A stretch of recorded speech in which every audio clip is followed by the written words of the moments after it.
കൊട്ടിയൂർ വൈശാഖ മഹോത്സവത്തിന്റെ ഭാഗമായി നടക്കുന്ന നെയ്യാട്ടത്തിന് വിവിധ മഠങ്ങളിൽ ഭക്തസംഘങ്ങൾ കലശം കുടിച്ച് മഠത്തിൽ പ്രവേശിച്ച് കഠിനവ്രതം ആരംഭിച്ചു. ആദ്യ 10 ദിവസം മത്സ്യമാംസാദികൾ ഉപേക്ഷിച്ച് ശുദ്ധിയോടെ വ്രതം നിൽക്കുന്ന ഇവർ പിന്നീട് വേറെവെപ്പിനു ശേഷമാണ് കലശം കുളിച്ച് മഠത്തിൽ പ്രവേശിക്കുന്നത്. പട്ടാന്നൂർ ചുഴലി ഭഗവതി ക്ഷേത്രത്തിനു സമീപത്തെ പട്ടാന്നൂർ മഠത്തിലെ ശ്രീ കൊട്ടിയൂർ പെരുമാൾ ഭക്തസംഘത്തിൽ 6 പേരാണ് വ്രതമെടുത്ത് നെയ്യാട്ടത്തിന് പോകുന്നത്. ഓം നമ ശിവായ. പട്ടാന്നൂർ നെയ്യമൃത് ഭക്തസംഘത്തിൻ്റെ നേതൃത്വത്തിൽ 6 നെയ്യമൃത് വ്രതക്കാരാണ് ഈ വർഷം കൊട്ടിയൂരിലേക്ക് നെയ്യ് എഴുന്നള്ളിച്ച് പോകാൻ വ്രതം നോറ്റിരിക്കുന്നത്. ഞങ്ങൾ 6 പേർ തുടർച്ചയായി ഈ മഠത്തിൽ നിന്നും നെയ്യമൃത് വ്രതം നോക്കുന്ന ഭക്തരാണ്. മഠം കാരണവരായി ശ്രീ കെ രവീന്ദ്രൻ നമ്പ്യാരും കെ നാരായണൻ നമ്പ്യാരും, അതോടൊപ്പം തന്നെ നെയ്യമൃത് വ്രതക്കാരായി K Kannan Nambiar, V Raveendran Nambiar, K Jayesh Nambiar, Nandu Gopalakrishnan Nambiar എന്നിവരാണ് ഈ വർഷം പട്ടാന്നൂർ മഠത്തിൽ നിന്നും ഭഗവാന് ശ്രീ കൊട്ടിയൂർ പെരുമാളിന് നെയ്യ് എഴുന്നള്ളിക്കുന്നത്. പ്രക്കോളം നാൾ തൊട്ട് ഏതാണ്ട് 28 ദിവസത്തെ വ്രതം നോറ്റാണ് ഭഗവാന് നെയ്യുമായിട്ട് കൊട്ടിയൂരിലേക്ക് കാൽനടയായിട്ട് യാത്ര പുറപ്പെടുന്നത്. മഠത്തിൽ കയറിയത് തൊട്ട് ഞങ്ങൾ ഇവിടെ വ്രതമനുഷ്ഠിച്ച് മഠത്തിൽ ഈ പട്ടാന്നൂർ ചുഴലി ഭഗവതി ക്ഷേത്രത്തോട് അനുവദിച്ചിട്ടുള്ള നെയ്യമൃത് മഠത്തിലാണ് താമസം. ഇനി ഈ മാസം 26-ന് മെയ് 26-ന് വൈകുന്നേരം നെയ്യ് നിറച്ച് 27-ന് കാലത്ത് ഞങ്ങൾ കാൽനടയായി കൊട്ടിയൂരിലേക്ക് പുറപ്പെടും. ആദ്യത്തെ ദിവസം മൃദംഗ ശൈലേശ്വരി ക്ഷേത്രത്തിൽ താമസിച്ച് അവിടെ നിന്നും പിറ്റേന്ന് കാലത്ത് മണത്തണ വഴി കൊട്ടിയൂരിലേക്ക് എത്തിച്ചേരുകയാണ് പതിവ്. മറ്റ് ഇതിൻ്റെ ചടങ്ങുകളൊക്കെ നമ്മുടെ കാരണവരായ കെ രവീന്ദ്രൻ നമ്പ്യാർ സൂചിപ്പിക്കുന്നതായിരിക്കും. ഓം നമ ശിവായ. വൈശാഖ മഹോത്സവത്തിൻ്റെ തുടക്കം കുറിക്കുന്നത് മേടമാസത്തിലെ വിശാഖം നക്ഷത്രത്തിനാണ്. വിശാഖം തൊട്ട് പ്രാക്കുളം എന്ന് പറയുന്ന ചടങ്ങിൽ നമ്മൾ വ്രതക്കാരെല്ലാവരും മുൻപ് പറഞ്ഞു വരുന്നത് കുളുത്തകുടി മാറ്റുക എന്ന് പറയും, അല്ലെങ്കിൽ അടിച്ചുപാറ്റിക്കഞ്ഞി എന്ന് പറയുക. അടിച്ചുപാറ്റിക്കഞ്ഞി എന്ന് പറഞ്ഞാൽ വീടുകളിലുള്ള സ്ത്രീകൾ രാവിലെ എഴുന്നേറ്റ് കുളിയെല്ലാം കഴിഞ്ഞ് ചുറ്റും അടിച്ച് വൃത്തിയാക്കി വ്രതക്കാർക്കും ബാക്കിയുള്ളവർക്കും കൂടി ഭക്ഷണം വെച്ച് കൊടുക്കുന്നതാണ് ആ ചടങ്ങ്. അത് കഴിഞ്ഞതിന് ശേഷമാണ് ആയില്യം നാൾക്ക് നമ്മൾ മഠത്തിലേക്ക് വരും. ആയില്യം നാൾക്ക് മഠത്തിൽ വന്ന് അന്ന് ഒരു നേരത്തെ ഭക്ഷണം, പിറ്റേത്തെ ദിവസം ഭരണി നാൾക്ക് നമ്മൾ ചെനക്കുക എന്ന് പറയുന്ന ഓങ്കാര ശബ്ദം, ഓം എന്നുള്ള ശബ്ദം ചെനക്കുക എന്ന് പറയുന്നു. ഭരണിക്ക് ചെനക്കി പിന്നീട് പിറ്റേത്തെ ദിവസം ഭരണി അന്ന് രാത്രി നിഴൽ കൂടുന്നൊരു ചടങ്ങുണ്ട്. അതും കഴിഞ്ഞ് 4 നാളോ 5 നാളോ കഴിഞ്ഞ് നമ്മൾ മഠത്തിൽ നിന്നും പുറപ്പെടും. മഠത്തിൽ നിന്ന് പുറപ്പെട്ട് മുഴക്കുന്ന് മൃദംഗ ശൈലേശ്വരി ക്ഷേത്രത്തിലേക്ക് എഴുന്നള്ളിക്കും. അവിടെ നിന്നാണ് പിറ്റേന്നാൾ അവിടെ നിന്ന് കുളിച്ച് ഓങ്കാര ശബ്ദത്തോടുകൂടി ഇക്കരെ അമ്പലത്തിലേക്ക്, കൊട്ടിയൂർ ഇക്കരെ അമ്പലത്തിലേക്ക് എത്തിപ്പെടുന്നത്. അവിടെ നിന്ന് ചോതി വിളക്ക് വെച്ച് സമയത്ത് ആണ് അക്കരെ കൊട്ടിയൂരിലേക്ക് കടക്കുന്നത്. ഈ വൈശാഖ മഹോത്സവത്തിൻ്റെ തുടക്കം വിശാഖ നക്ഷത്രത്തിന്, അതേ നക്ഷത്രത്തിനാണ് നെയ്യാട്ടം തുടങ്ങുന്നത്. അത് കാലാകാലങ്ങളിൽ കൊണ്ടുപോകുന്ന നെയ്യ് അമൃത വ്രതക്കാരുടെ മഠത്തിൻ്റെ പേര് യഥാക്രമം വിളിച്ച് ആ സമയം വരെ നമ്മൾ കാത്തിരിക്കും. ആദ്യം പോയവർക്കൊന്നും മുൻഗണനയില്ല. 4 ഇടവകയാണുള്ളത്. മൊത്തം എത്ര മഠം എന്ന് പറഞ്ഞാൽ അവർ പട്ടോലയിൽ വായിക്കുക പ്രകാരം. നമ്മളത് വായിച്ചാടിക്കഴിഞ്ഞാൽ പിന്നെ നമ്മൾ നിൽക്കില്ല. അതിൻ്റെ പുറകെ എത്രയുണ്ട് എന്നറിയാൻ നമ്മൾ നിൽക്കും. അതുകൊണ്ട് കൊടുത്ത് നമ്മൾ അവിടെ അഭിഷേകം ചെയ്ത് പ്രസാദമായി നമുക്ക് തരും തിരുമേനി കുറച്ച്. അത് കൊണ്ട് നമ്മൾ പിന്നെ യാത്ര തിരിച്ചു. ഇത് കല്യാട് ഇടവകയിലുള്ള ഏറ്റവും പഴയ ഒരു നെയ്യമൃത് മഠമായിരുന്നു പട്ടാന്നൂർ നെയ്യമൃത് മഠം. വർഷങ്ങളായിട്ട് ഏതാണ്ട് ഒരു 50 വർഷത്തിൽ കൂടുതലായി ഇവിടെ നിന്നും നെയ്യമൃത് മുടങ്ങിയിട്ട്. അതിനുശേഷം ഇപ്പോൾ ഏതാണ്ടൊരു 11 വർഷമായിട്ട് പട്ടാന്നൂർ മഠം ക്ഷേത്രം പുനരുദ്ധരിച്ചതോടുകൂടി, പട്ടാന്നൂർ ചുഴലി ഭഗവതി ക്ഷേത്രം പുനരുദ്ധാരണം കഴിഞ്ഞു, പുനഃപ്രതിഷ്ഠ കഴിഞ്ഞതോടുകൂടി കുറച്ച് വർഷം കഴിഞ്ഞതിന് ശേഷമാണ് പട്ടാന്നൂർ നെയ്യമൃത് മഠവും പുനരുദ്ധാരണം കഴിഞ്ഞ് ഇവിടെ നിന്നും നെയ്യമൃത് വ്രതക്കാർ യാത്ര തുടങ്ങിയത്. ഏതാണ്ട് 11 വർഷത്തോളമായി എന്ന് എനിക്ക് തോന്നുന്നത്. 10, 11, 12 അങ്ങനെ എണ്ണം ഓരോ വർഷവും കൂടിയും കുറഞ്ഞൊക്കെ ഇരിക്കും. അത് ആൾക്കാരുടെ സൗകര്യം അനുസരിച്ചിട്ട്. ഈ വർഷം ഞങ്ങൾ 6 പേര് മാത്രമേ ഉള്ളൂ. കഴിഞ്ഞ വർഷം 7 ഉണ്ടായിരുന്നു. അതിന് മുന്നത്തെ വർഷം 9 പേര്. അപ്പോൾ അത്തരത്തിലാണ് ഇവിടെ നിന്നും വ്രതക്കാർ പോകുന്നത്. യോഗ്യരായവർക്കൊക്കെ നെയ്യമൃത് എഴുന്നള്ളിക്കാം. അങ്ങനെയാണ് അതിൻ്റെ ഒരു രീതി. 18 വയസ്സ് ആൺകുട്ടികൾക്ക് 18 വയസ്സ് തികഞ്ഞിരിക്കണം എന്നതാണ് അതിൻ്റെ ഒരു നിബന്ധന. ഇപ്പോൾ പല സ്ഥലങ്ങളിൽ നിന്നും ഇപ്പോൾ നമ്മുടെ കൂടെ തന്നെ നമ്മുടെ ഒരു ആദ്യമായിട്ടൊരു കന്നി നെയ്യമൃത് വ്രതക്കാരൻ നന്ദു ഗോപാലകൃഷ്ണൻ നമ്പ്യാർ, അദ്ദേഹം കണ്ണാടിപ്പറമ്പ് സ്വദേശിയാണ്. അദ്ദേഹത്തിന് ഈ മഠത്തിൽ നിൽക്കാനുള്ള അതിയായ താല്പര്യവും ആ പെരുമാളിനോടുള്ള ഭക്തിയും കൊണ്ട് നന്ദു ഈ വർഷം നമ്മോടൊപ്പം ഉണ്ട്. മുൻ വർഷങ്ങളിൽ 2 വർഷമായിട്ട് നന്ദുവിൻ്റെ പിതാവ് അഡ്വക്കേറ്റ് ഗോപാലകൃഷ്ണൻ നമ്പ്യാർ നമ്മോടൊപ്പം നെയ്യമൃത് യാത്രയ്ക്ക് ഞങ്ങളോടൊപ്പം തയ്യാറായി ഇവിടെ അനുഷ്ഠിച്ച് ഇവിടെ നിന്നും കൊട്ടിയൂരേക്ക് പോയിട്ടുണ്ടായിരുന്നു. അദ്ദേഹവും അവിടുത്തെ കണ്ണാടിപ്പറമ്പ് മഠത്തിലെ കാരണവരാണ്. അപ്പോൾ ഇതൊരു നിയോഗമാണ്. നെയ്യമൃത് എല്ലാവർക്കും സാധ്യമല്ല. നമ്മൾ മനസ്സുകൊണ്ട് അതിനു വേണ്ടി തയ്യാറാവണം. അതോടൊപ്പം തന്നെ നമുക്ക് കൊട്ടിയൂർ പെരുമാളിൻ്റെ അനുഗ്രഹം അവിടെ നിന്നുണ്ടെങ്കിൽ മാത്രമേ നമുക്ക് ഈ ഒരു യോഗം ലഭിക്കുകയുള്ളൂ. നമ്മൾ പട്ടാനൂർ നെയ്യമൃത് മഠത്തിൽ നിന്നും ഈ വർഷം 6 വ്രതക്കാരാണ് കൊട്ടിയൂരിലേക്ക് പോകാൻ വ്രതം നോറ്റിരിക്കുന്നത്. അതിൽ സീനിയറായിട്ടുള്ള 2 പേരുണ്ട്. ഒന്ന് നമ്മുടെ കെ നാരായണൻ നമ്പ്യാർ, അതുപോലെ നമ്മുടെ കെ രവീന്ദ്രൻ നമ്പ്യാർ, പിന്നെ മൂന്നാമതായിട്ട് കെ കണ്ണൻ നമ്പ്യാർ എന്ന ഞാൻ, 4ാമത് RV രവീന്ദ്രൻ നമ്പ്യാർ, 5ാമത് കെ ജയേഷ് നമ്പ്യാർ, 6ാമത് പുതുക്കക്കാരനായ നന്ദു ഗോപാലകൃഷ്ണൻ നമ്പ്യാർ എന്നിവരാണ് ഈ വർഷം പോകുന്നത്. ഞാനിപ്പോൾ ഒരു 8 വർഷമായി നിൽക്കുന്നു. ഭഗവാന്റെ കടാക്ഷം കൊണ്ട് എന്നും എനിക്ക് നിൽക്കണമെന്ന് എൻ്റെ മനസ്സിലുണ്ട്. നടന്നു പോകണമെന്നുമുണ്ട്. അത് ഭഗവാൻ സാധിപ്പിച്ചു തരട്ടെ, അത്രയോ പറയാനുള്ളൂ. എൻ്റെ പേര് രവീന്ദ്രൻ, ഞാൻ കോവൂരാണ്. ഇപ്പോൾ ഇവിടെ പട്ടാനൂർ മഠത്തിൽ 9 വർഷമായി ഇവിടെ നെയ്യാടുന്ന് കൊട്ടിയൂരിക്ക് പെരുമാളിലേക്ക്. ഇതിനു മുന്നേ കുറ്റ്യാട്ടൂർ പാതിരാട് മഠത്തിലായിരുന്നു 3 വർഷം ഉണ്ടായിരുന്നത്. അതിനുശേഷമാണ് ഇവിടെ മഠം കൂട്ടിക്കിടന്ന് 2ാമത് തുടങ്ങിയ സമയത്ത് ഇവിടെ തുടങ്ങിയത്. ഇപ്പം 9 വർഷമായി ഇവിടെ. ഇപ്പം ഇവിടെ അതിനടുക്ക് 2 വർഷം മുടങ്ങിപ്പോയി. അപ്പം ആദ്യം തുടങ്ങി. നമസ്കാരം, എൻ്റെ പേര് ജയേഷ്. ഞാൻ ഏകദേശം 10 വർഷമായി പട്ടാനൂർ മഠത്തിൽ വേണ്ടി നെയ്യഭിഷേകം നടത്താൻ വേണ്ടി കൊണ്ടുപോകുന്നു. അപ്പോൾ നല്ലൊരു അനുഭവമായിരുന്നു. ആദ്യകാലങ്ങളിൽ എന്നെ നിർബന്ധിച്ചിട്ടാണ്, പിന്നെ ഇവരെല്ലാം നിർബന്ധിച്ചിട്ടാണ്, കണ്ണാട്ടനും രവിയാട്ടനും നിർബന്ധിച്ചിട്ടാണ് പിന്നെ നെയ്യഭിഷേകത്തിന് വേണ്ടി തയ്യാറെടുത്തത്, വ്രതം അനുഷ്ഠിക്കാറുള്ളത്. പിന്നെ അതൊരു ശീലമായി മാറി. എന്നിരുന്നാലും ഒരു നാട്ടുകാരുടെ ഒരു കൂട്ടായ്മയും ഒരു ബന്ധുക്കളുടെ ഒരു കൂട്ടായ്മ ഉണ്ടായിരുന്നു. അതിൻ്റെ കൂടെ നമ്മൾ ഒന്നിച്ച് ഉറങ്ങാനും ഒന്നിച്ച് പിന്നെ സംസാരിക്കാനും ഒന്നിച്ച് ഭക്ഷണം വെക്കുമ്പോൾ ഒരു നല്ല പ്രത്യേക ഒരു അനുഭവം ഉണ്ടാവും. ഒരു ആത്മബന്ധം ഉണ്ടാവും നമ്മൾ തമ്മിൽ, എല്ലാവരും തമ്മിൽ. അതോടൊപ്പം തന്നെ നമ്മൾ എല്ലാവർക്കും ഭക്ഷണം വെച്ച് മറ്റുള്ളവർക്ക് കൊടുക്കുമ്പോൾ ഒരു ആത്മസംതൃപ്തി നമ്മളിലുണ്ടാവും എല്ലാവർക്കും.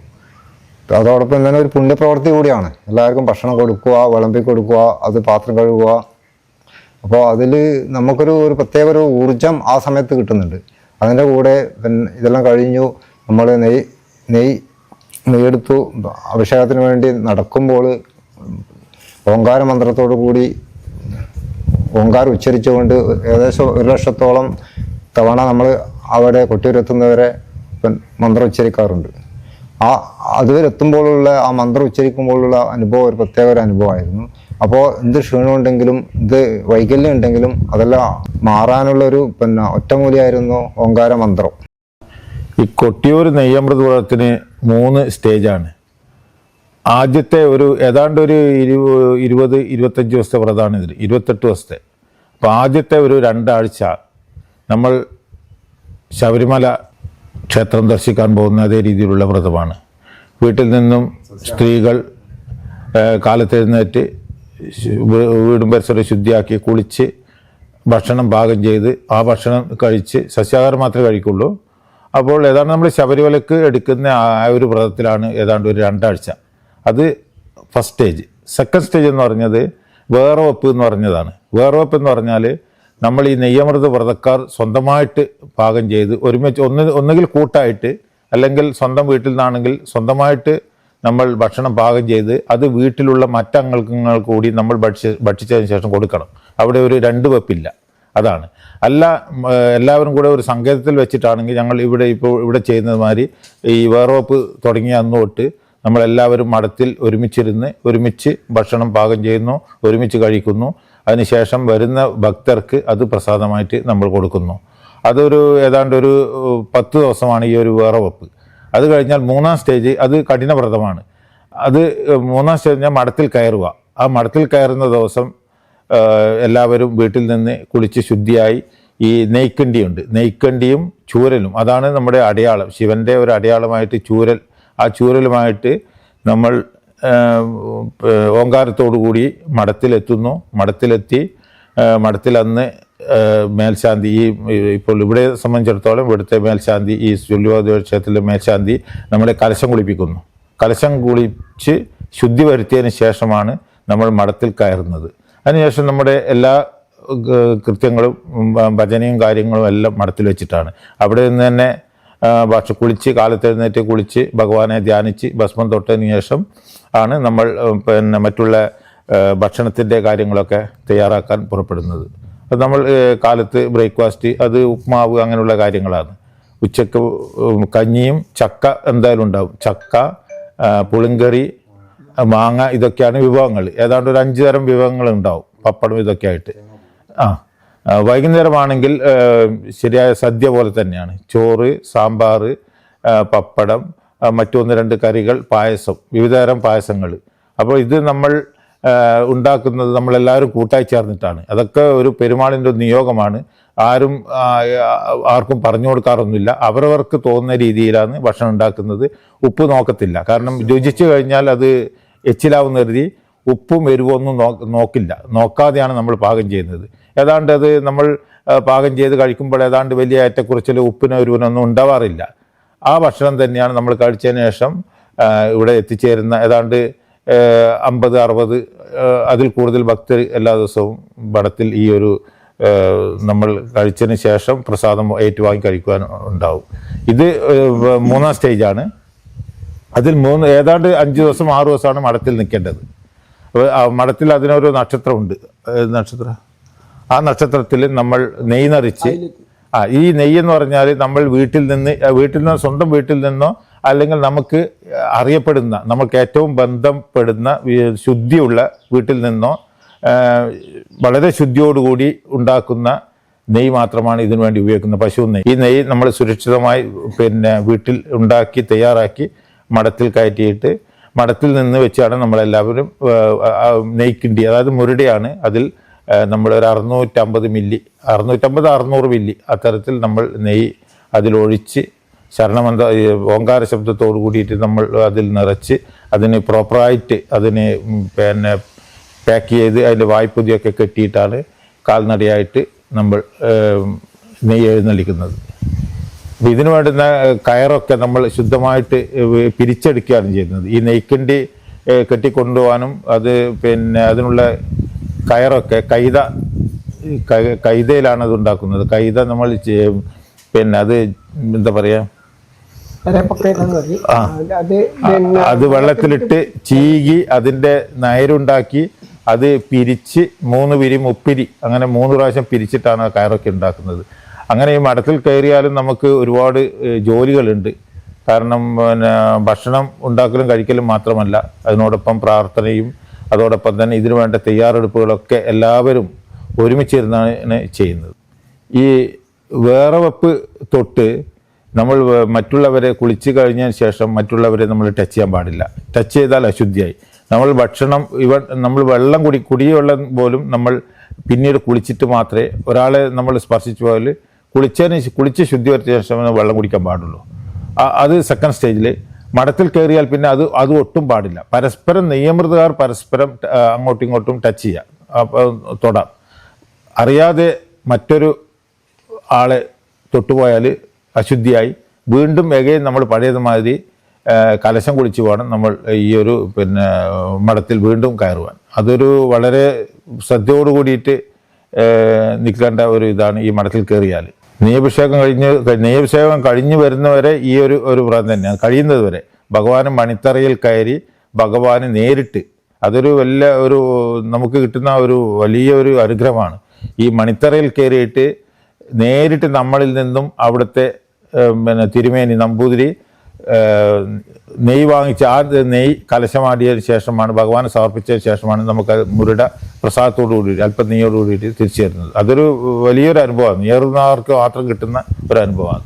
നമസ്കാരം, എൻ്റെ പേര് നന്ദു ഗോപാലകൃഷ്ണൻ, കണ്ണാടിപ്പറമ്പാണ് സ്ഥലം.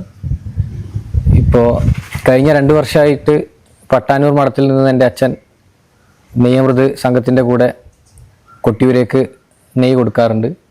അപ്പോൾ അതിൻ്റെ കാര്യങ്ങൾ നേരിട്ടറിയാൻ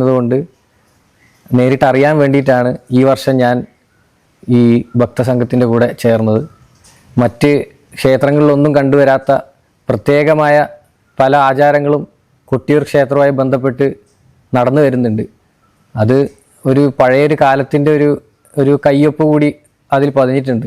അപ്പോൾ അതിപ്പോൾ ഒരു പുതിയ തലമുറയിൽപ്പെട്ട ആൾക്കാർക്കൊന്നും അതിനെപ്പറ്റി ധാരണയില്ല എന്നുള്ളൊരു സംഭവമുണ്ട്. അപ്പോൾ അത് നേരിട്ടറിയാൻ കൂടിയാണ് ഈ ഒരു സംഘത്തിൻ്റെ കൂടെ ഈ വർഷം പോകാൻ ഞാൻ ഉദ്ദേശിച്ചത്.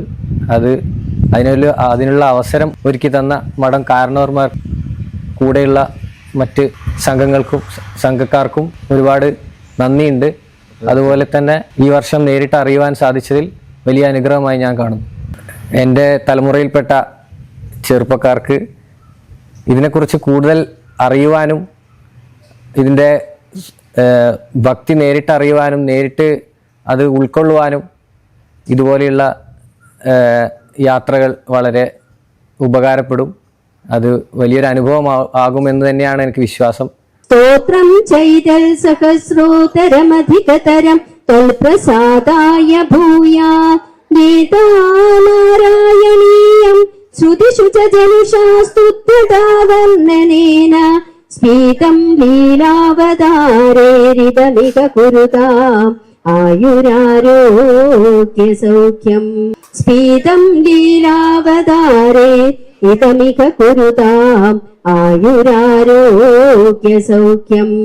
ഭഗവാനേ കൃഷ്ണ ഭഗവാനേ കൃഷ്ണ ഭഗവാനേ കൃഷ്ണ ഭഗവാനേ ഭഗവാനേ. അതുപോലെ തന്നെ നമ്മളും ആ ഭഗവാന്റെ ദർശനത്തിനായി കൊതിക്കുകയാണ്. ആ ഭഗവാന്റെ ദർശനം നമുക്കും ലഭിക്കട്ടെ എന്ന് പ്രാർത്ഥിച്ചുകൊണ്ട് ഒരിക്കൽ കൂടി എല്ലാവർക്കും നന്ദി പറഞ്ഞുകൊണ്ട് നമസ്കാരം, നന്ദി. മനോഹരമായി എല്ലാവരും നിങ്ങളുടെ ഈ നാരായണീയ പാരായണം കേട്ടു, ആസ്വദിച്ചു. ഇവിടെ നിന്ന് ഭഗവാന്റെ പ്രസാദം കഴിച്ചാണ് എല്ലാവരും തിരിച്ചു പോയിരിക്കുന്നത്. വളരെയേറെ സന്തോഷം നിങ്ങൾ ഇവിടെ വരാൻ വേണ്ടി സന്മനസ് കാണിച്ചതിന്. അതിന് നമ്മുടെ മഠത്തിൻ്റെ അംഗം ശ്രീ ജയേഷ് നമ്പ്യാർ അവർകളാണ് ഇതിനുള്ള വഴിയൊരുക്കിയത്. ജയേഷിനും പ്രത്യേകം നന്ദി. നിങ്ങളിവിടെ സൂചിപ്പിച്ചതുപോലെ ഈ ഗ്രാമത്തിലുള്ള അതിമനോഹരമായ ഒരു ദേവീക്ഷേത്രമാണ് പട്ടാനൂർ ശ്രീ ചുള്ളി ഭഗവതി ക്ഷേത്രം. ഏതായാലും ഒരിക്കൽ കൂടി നിങ്ങൾക്ക് എല്ലാവർക്കും നന്ദി പറയുന്നു. ശ്രീ കൊട്ടിയൂർ പെരുമാളിൻ്റെ